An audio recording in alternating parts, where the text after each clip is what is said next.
저는 주님께 정말 귀히 쓰임받고 싶다는 소망을 가진 성도입니다. 그런데 말씀에서 첫째가 되고자 하면 무사람의 끝이 된다 하시고 높아지리거든 낮아진다고 하시며 또 야고보와 요한이 예수님께 주님의 우편에 좌우편에 앉게 해달라고 부탁드렸을 때 받아주지 않으셨습니다. 베드로처럼 모든 사람이 주를 버릴지라도 나는 주를 따르겠다는 신앙이 필요한가요? 아니면 세리처럼 나는 죄인으로서이다 하는 마음을 가지며 해야 하나요? 어느 마음을 주님은 더 기뻐하시나요? 질문 좀 내용이 복잡하죠? 네, 한번 생각해 봅시다. 여기 먼저 저는 주님께 정말 귀히 쓰임 받고 싶다는 소망을 가진 성도입니다. 이게 이제 구원받은 사람, 이게 정상적인 겁니다. 구원을 받고 나면은 내가 주님 앞에 정말 귀하게 쓰임 받고 싶다. 이런 소망을 가진 성도다. 이게 정상인 겁니다. 실제로 주님 앞에 귀하게 쓰임을 받아야 됩니다. 어떤 사람은 구원을 받았다고 하는데 세상적으로는 귀한 일들을 많이 한다고 생각하는데 신앙적으로는 이게 참 이게 문제가 있을 수 있어요.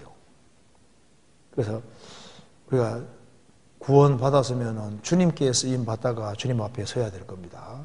이 소원이 정말 좋은 소원이잖아요. 그런데 주님께 귀하게 쓰임 받고 싶다는 그 소원도 중요한데 사실 귀하게 쓰임 받기 위해서는 먼저 자라야 되는 겁니다.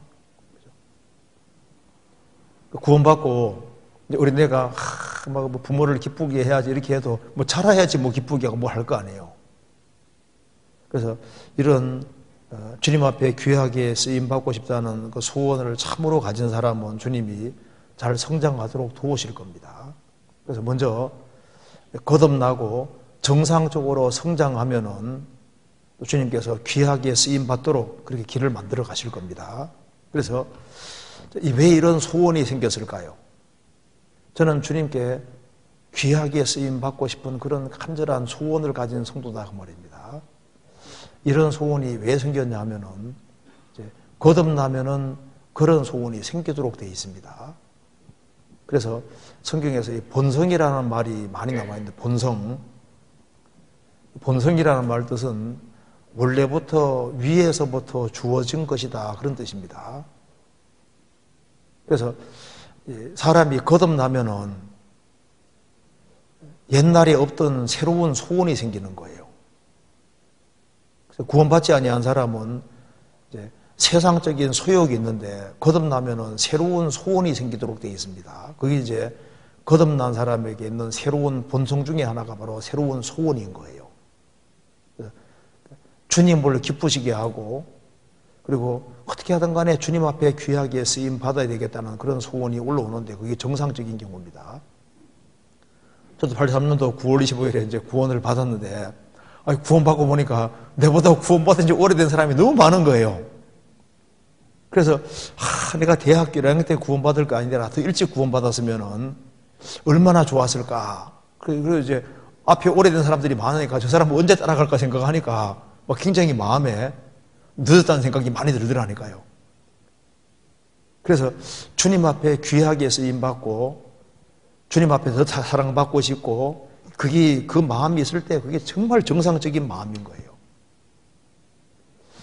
그런 마음이 없다면은 그게 거듭났을까? 이게 퀘스천 마크가 주어지는 겁니다.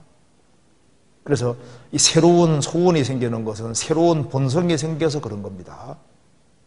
성경 한번 찾아봅시다. 먼저 고린도전서 11장 보세요.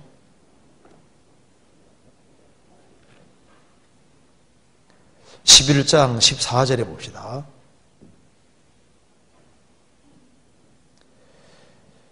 만일 남자가 긴 머리가 있으면 자기에게 욕되는 것을 본성이 너희에게 가르치지 아니하느냐.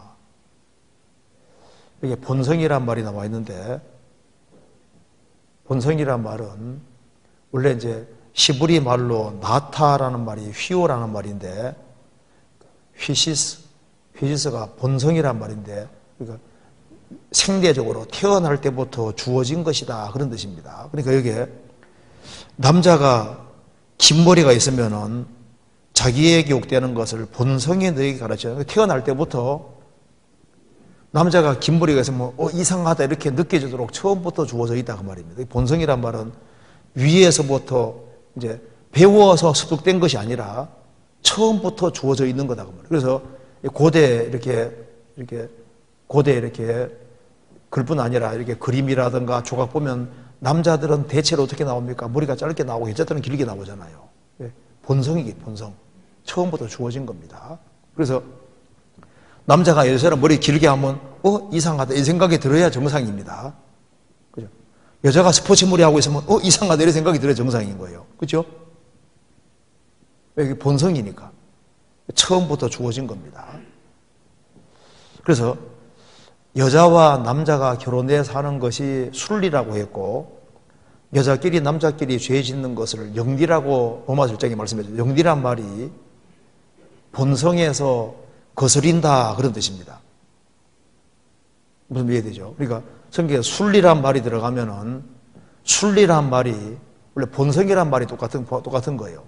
본성에 맞다 그런 뜻이고 영리란 말은 본성에 거슬린다.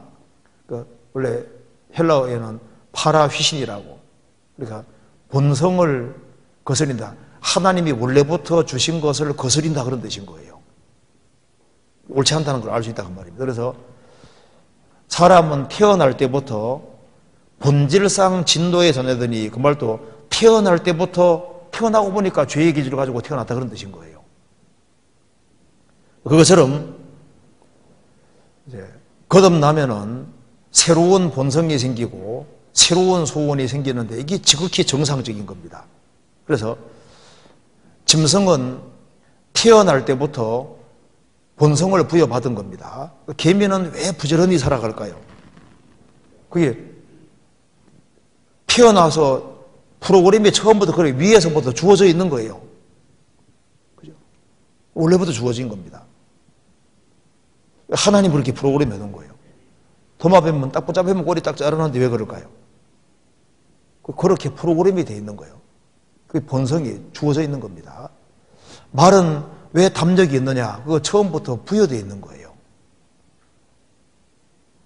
하나님이 주신 거다 그 말입니다. 이 벌하고 파리가 있으면 비슷하게 생겼는데 파리를 훈련시켜도 어디로 갑니까? 놓아놓으면 똥 있는 쪽으로 가잖아요. 왜냐하면 그렇게 위에서부터 그렇게 처음부터 본성이 그렇게 주어져 있는 거예요. 벌은 향기는 쪽에 가잖아요. 이게 원래부터 주어져 있는 겁니다. 그것처럼 사람에게 거듭나면은 사람이 거듭날 때 죄 사함을 받으면서 성령이 들어오실 때 주와 판단 한정이 되고 그래서 옛날에 구원받기 전에 없던 새로운 성품이 들어오게 되는 겁니다. 그러니까 새로운 본성 하나가 생기는 거예요. 성령이 들어오심으로. 그래서 그걸 신의 성품이라고 성경에 말하고 있는 겁니다. 베드로전서 봅시다. 베드로후서 1장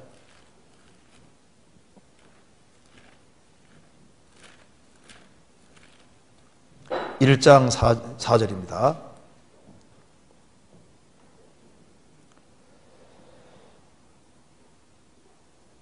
이로써 그 보배롭고 지극히 큰 약속을 우리에게 주사 이 약속으로 말미암아 너희로 정욕을 인하여 세상에서 썩어질 것을 피하여 신의 성품에 참여하는 자가 되게 하라 했으니 여기에 신의 성품이란 말도 신의 본성입니다. 디바인 네이처인데요. 신적인 본성. 그러니까 거듭나기 전에 우리가 이제 아담 자손으로서 태어나서 아담의 기질을 갖고 태어났는데 거듭나고 나면은 죄와 허물로 죽었던 영이 살아나며 주와 판자는 한정이 되고 없던 새로운 성품이 생긴 거예요. 새로운 본성이 하나 생긴 겁니다. 새로운 소원이 생긴 거예요. 그래서 거듭나고 나면은 그전하고 분명히 다른 것이 있는 겁니다. 그게 없던 새로운 마음이 생기는 거예요.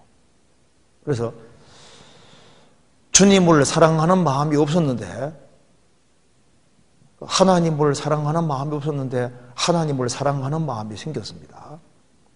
예수를 보지 못하여서나 사랑하는도다. 예수님을 사랑하는 마음이 생겼어요. 그렇죠? 신기하잖아요. 그리고 성경에 대한 갈망이 생겼습니다. 그렇죠?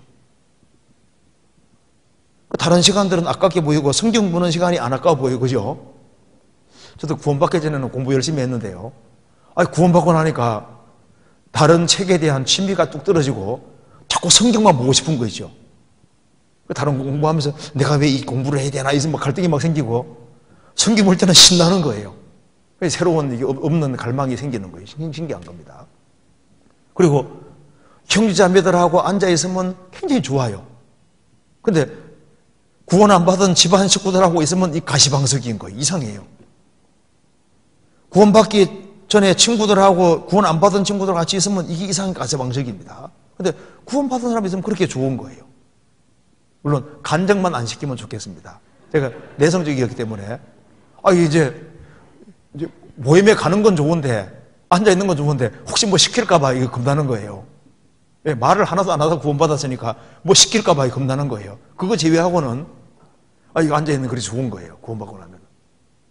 그리고 이제 주님 앞에 귀하게 쓰임 받고 싶다는 그런 갈망이 계속적으로 올라오는데 참 신기하더라니까요. 근데 그게 정상적인 겁니다.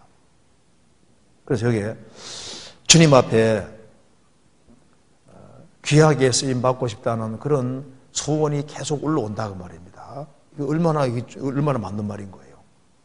그래서 이 사람이 거듭난 사람은 지금 여기 세상 종교하고 다릅니다. 세상 종교는 자꾸 바깥을 얽어매려고 하는 거잖아요. 바르게 살 수 있는 마음이 없는 사람에게 바르게 살아라, 착하게 살아라, 열심히 살아라, 그 바깥을 이렇게 이제 통제하는 것이 종교고, 주님은 속에 생명을 주시고 새로운 마음을 주시고 그걸 바깥 자꾸 드러내게 하시는 거예요. 그래서 성경에서 너희들이 빛이 되라고 안 돼 있잖아요. 너희는 세상의 빛이라. 구원받은 사람은 이미 빛입니다. 빛이니까 빛의 자녀들처럼 행하라, 이렇게 돼 있잖아요. 너희는 세상의 소금이니 소금이니까 맛을 내라, 그 말입니다. 맛을 내서 소금이 되는 게 아니라 소금이니까 맛을 내라, 그 말입니다. 좋은 나무가 됐으니까 이제 좋은 열매를 바깥으로 나타내라, 그 말입니다. 하나님 아들이 됐으니까 아들다운 모습을 이제 시간 지나면 나타내라, 그런 뜻이거든요.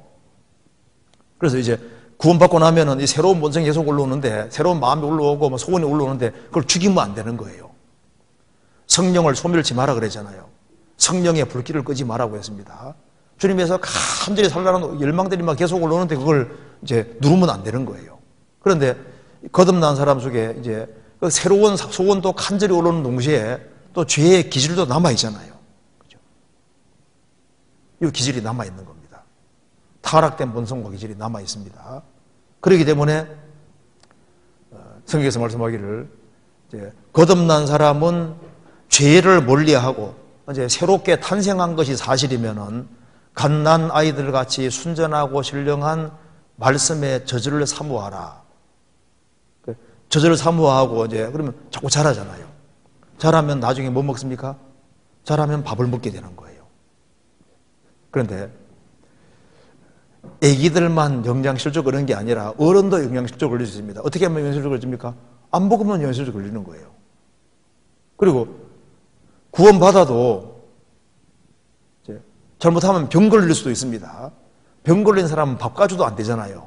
약을 많이 먹어야 되는 거예요. 이 성경은 밥인 동시에 또 약이 되는 겁니다.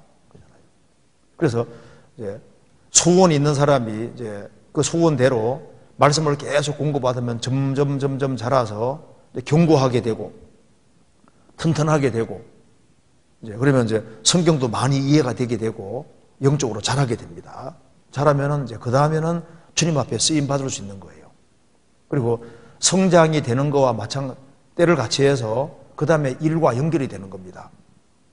이는 하나님의 사람으로 온전케 하며 모든 선한 일을 행하기에 온전케 함이니라. 그래서 하나님 자녀답게 되는 거와 그거와 비례해서 일과 연결되는 겁니다. 어떤 사람 보면 나는 막 신령하다 하는데, 신령하다고 하는데 일을 하나도 하지 않습니다.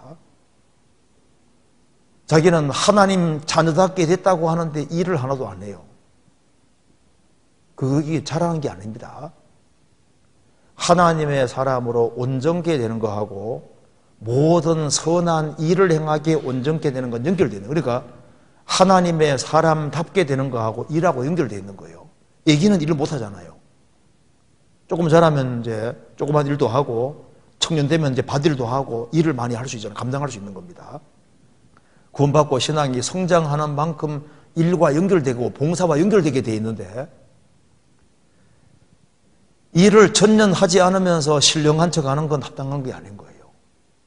그리고 그다음 성장하는 만큼 적극적으로 주의 일과 연결되는 게 정상인 겁니다.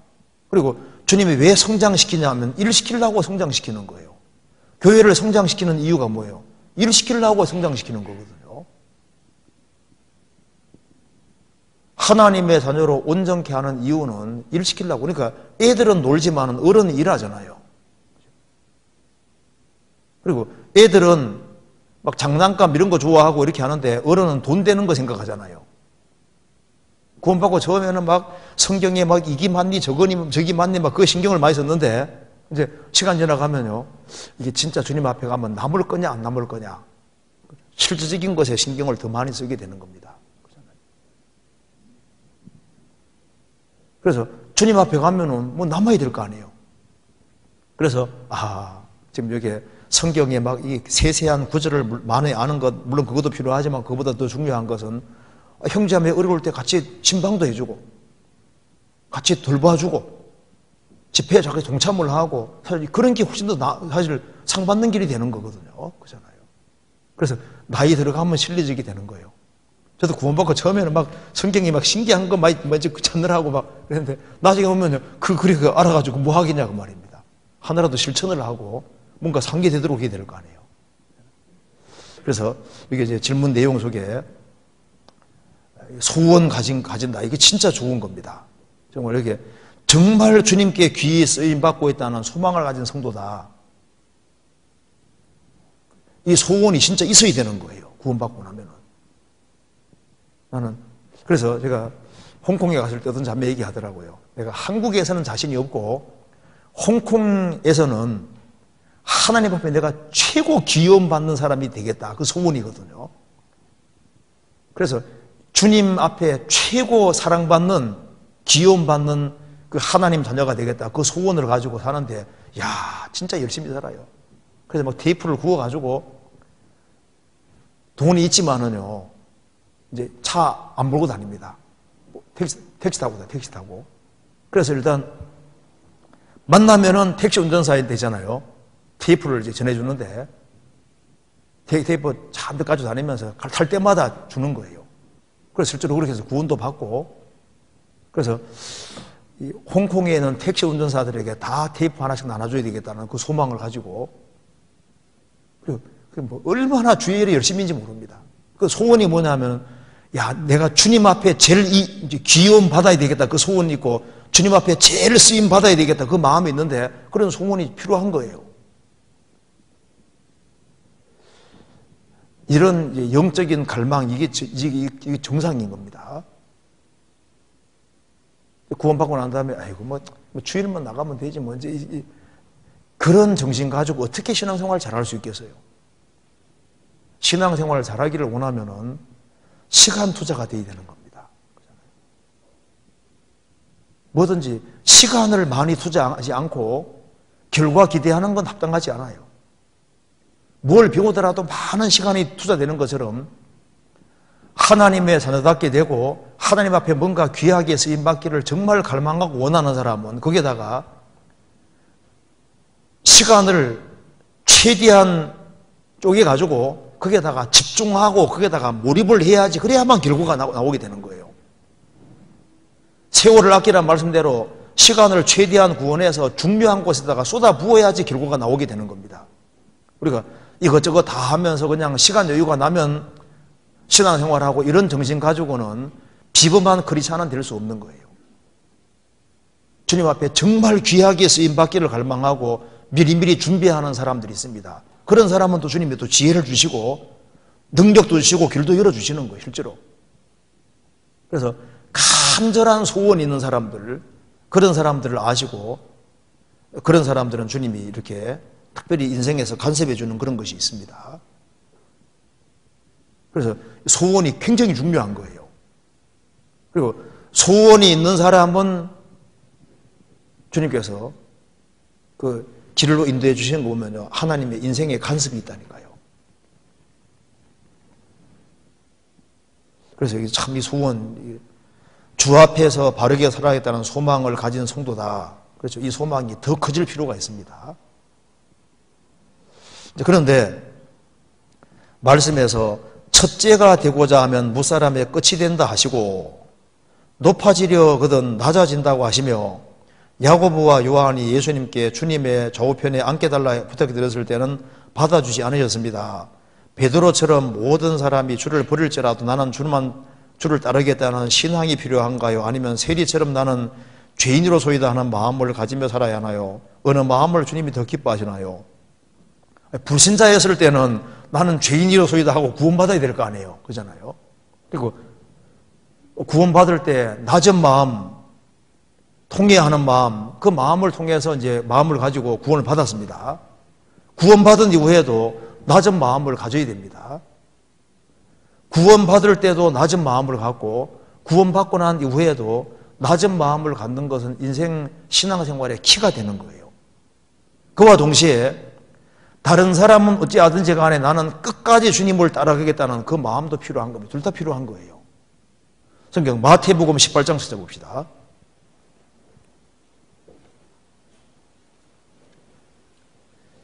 (18장 1절입니다)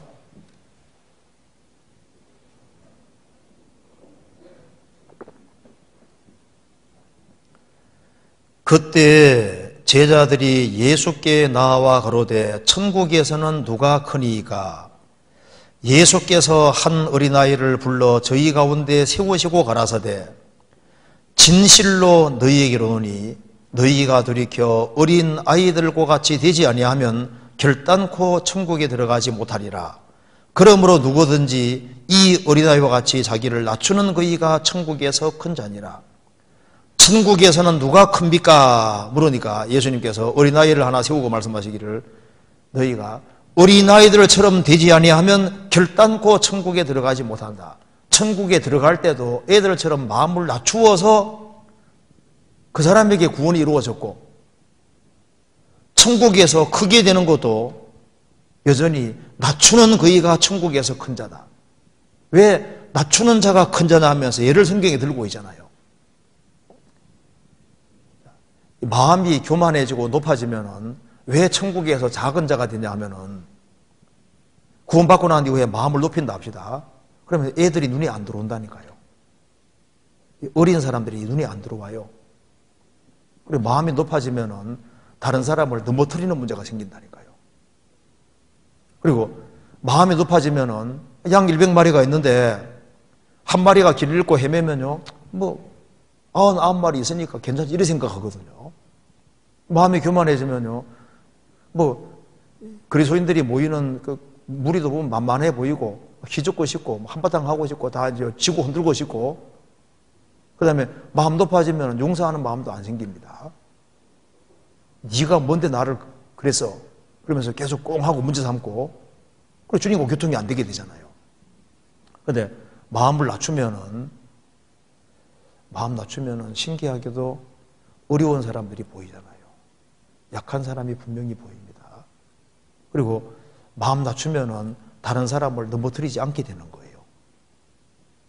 마음 낮추면은 한 사람이라도 이제 이 신앙생활 잘 못하면 걱정이 되고 근심이 되고 기도해주게 되잖아요.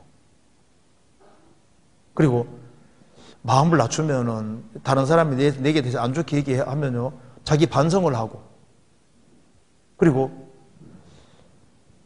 다른 사람이 나에 대해서 판단하고 말하는 것 자체를 크게 문제를 안 삼고, 나는 1만 달란트 빚진 사람인데 용서받았으니 뭐가 문제가 되겠냐고 쉽게 용서하는 마음이 생기는. 그래서 마음 낮추면은 자기 신앙생활에도 유익하지요.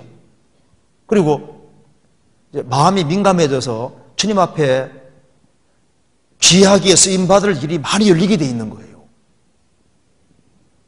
그래서 이제 구원 받을 때도 낮추고 구원 받고 난 이후에도 마음을 계속 낮추는 게 필요하고, 그 다음에 또 한 가지는 다른 사람은 어떻게 하든지 간에 나는 주님을 끝까지 따르겠다는 그 각오도 필요하죠. 그래서 적극적인 신앙생활이 필요한 겁니다. 필요해요. 그래서 다니엘도 마찬가지잖아요. 바벨론 포로 잡혀왔을 때 다른 사람은 어떻게 하든지 나는 16살 정도 됐을 때 왔으니까 나는 바벨론 포로 잡혀왔지만은 유태인으로서 신앙 교육을 받았는데 바벨론이라는 나라에서 나는 여기에서도 신앙인으로 살겠다. 결심을 딱 굳혔잖아요. 다른 사람이야 어떻게 하든지 관계없이 나는 하나님 말씀 가운데 살겠다. 그러니까 주님께 다니엘 인생을 빛나게 만들어 주셨잖아요. 남들 보고 신앙생활을 할 것이 아니라 성경의 기준에서 저 사람이 저만큼 하니까 나도 저만큼 해야 되겠다. 그게 아니라 성경의 기준 가지고서 다른 사람이야 이렇게 신앙을 저렇게 생각하든 간에 하나님 앞에서 나기 때문에 하나님 앞에서 내가 신앙생활을 정말 바르게 하려는 그런 마음 갖고 사는 것이 필요한 겁니다. 필요하죠. 그리고 이게 첫째가 되고자 하면 무사람의 끝이 된다 하시고 높아지려거든 낮아진다 하시며, 그런데 첫째가 되고자 한다는 게 뭡니까? 이게 세상적인 입장에서 높아지는 걸 말하는 겁니다. 끝이 되어야 된다는 것은 소극적으로 살아난 말이 아니라 섬기는 자세로 살아야 될 것을 말씀하는 거예요. 섬기는 자세로. 그러니까 제자들 사이에 누가 높으냐 이렇게 했는데 그 세상적인 의미로 높아지는 걸 말하는 겁니다. 그래서 모든 사람의 끝이 되어야 된다는 게 섬긴다는 게 뭐예요? 섬긴다는 건 더 희생하고 수고하는 걸 가르치는 거예요. 그러니까 예수님은 섬김 받으러 온 것이 아니라 섬기러 오셨잖아요. 어떻게 하는 게 섬기는 겁니까? 자신의 목숨을 바친 것이 그게 섬겨준 거잖아요, 우리를. 우리가 어떻게 형제자매 섬길까요? 형제님, 자매님 이게 섬기는 겁니까? 물론 그것도 되겠지만 그거보다 더 큰 것은 희생하고 수고하는 게 섬기는 거예요. 부모는 자녀 키우기 위해서 희생하고 수고한 게 자녀를 섬겨준 거잖아요. 주님은 우리를 섬겨주신 겁니다. 그래서 모든 사람의 끝이 되어야 된다는 것이 섬겨야 된다는 건데, 섬긴다는 게 뭡니까? 주님 앞에서 더 희생하고 수고하고 적극적으로 살 것을 말씀하는 겁니다. 그리고 야고보와 요한이 좌우편에 앉게 해달라고 어머니 통해 부탁했잖아요. 그런데 예수님께서 좌우편에 앉는 것은 내가 줄 것이 아니라고 했습니다. 그 영광이 합당한 사람에게 준다고 했습니다. 예수님 가장 가까이에서 섬기는 사람은 그 영광인데, 그 영광은 그 합당한 사람에게 주시는 거예요. 주님 가장 가까이 있는 그 영광은 그거는 아무에게 주시는 게 아니다 그 말입니다. 천국은 똑같이 가도 영광 차이가 있는 겁니다. 그래서 주님을 가까이에 섬긴 제자라 할지라도 역사 속에서 정말 주님 가장 가까이에서 섬기는 그런 영광은 받을 사람이 따로 있는 거예요. 사실 야고보 요한보다 베드로 바울 사도는요 훨씬 더 고난을 많이 받았습니다. 그렇잖아요. 구약 시대에 모세 보세요. 얼마나 그 주님 위해서 희생하고 수고하고 고생을 많이 했습니까? 성경 잠언 26장 찾아봅시다.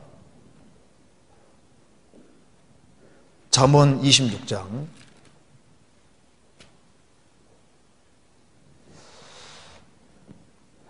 1절 미련한 자에게는 영예가 적당하지 아니하니 마치 여름에 눈 오는 것과 추수 때에 비 오는 것과 같으니라. 미련한 자에게는 명예가 적당하지 않다. 영광이 적당하지 않다는 겁니다. 마치 여름에 눈 오는 건 합당하지 않잖아요. 적당하지 않습니다. 추수 때에 비 오는 건 합당하지 않은 것처럼 미련한 자는 영예가 적당하지 않은 거예요. 영광이라는 것은 그 영광받기 합당한 사람이 받아야 되는 겁니다. 그래서 이게 야고보하고 요한에게 영광을 안 주겠다고 말씀하신 것이 아니고 예수님 바로 옆에 가장 큰 영광, 그것은 그에 합한 사람이 받을 것을 말씀하고 있는 거예요. 근데 이게 중요한 것은 소원입니다. 소원. 주님 앞에 귀하게 쓰임받고 싶다는 그런 소원을 가지고 있는 사람, 그 소원 가지고 있는 사람은 주님께서 그렇게 쓰임받도록 그렇게 만들어 주실 거예요. 시편 찾아봅시다.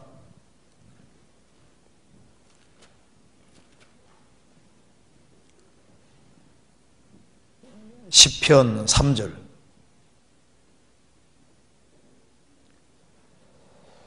악인은 그 마음의 소욕을 자랑하며 탐리하는 자는 여호와를 배반하여 멸시하나이다.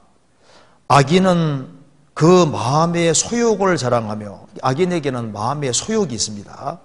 근데 의인은 17절, 여호와여 주는 겸손한 자의 소원을 들으셨으니 저희 마음을 예비하시며 귀를 기울여 들으시고 주는 겸손한 자의 소원을 들으셨으니, 그 간절한 열망이, 내적인 열망이 있는 겁니다. 그래서 의에 줄이고 목마른 자는 복이 있나니 저희가 배부름을 얻을 것이며, 밥에 줄인 사람은 밥밖에 안 보이잖아요. 그 목에 갈증이 심한 사람은 물밖에 안 보입니다. 그처럼 의에 줄이고 목마른 사람, 오로지 주님의 뜻을 갈망하고 뜻 가운데 살기를 갈망하는 사람, 그런 사람은 먹을 것이가 아니라 배부름을 얻을 것이다. 주님이 인생에서 의에 줄이고 목마른 사람, 주님 뜻 가운데 살기를 간절히 갈망하는 사람은 주님께서 넘치도록 채워주실 것을 약속해 주신 겁니다. 실제로 그런 거예요. 줄이고 목마른 거, 정말 그 갈망인 겁니다. 그런 갈망이 있는 사람은 주님께서 아시는 거예요.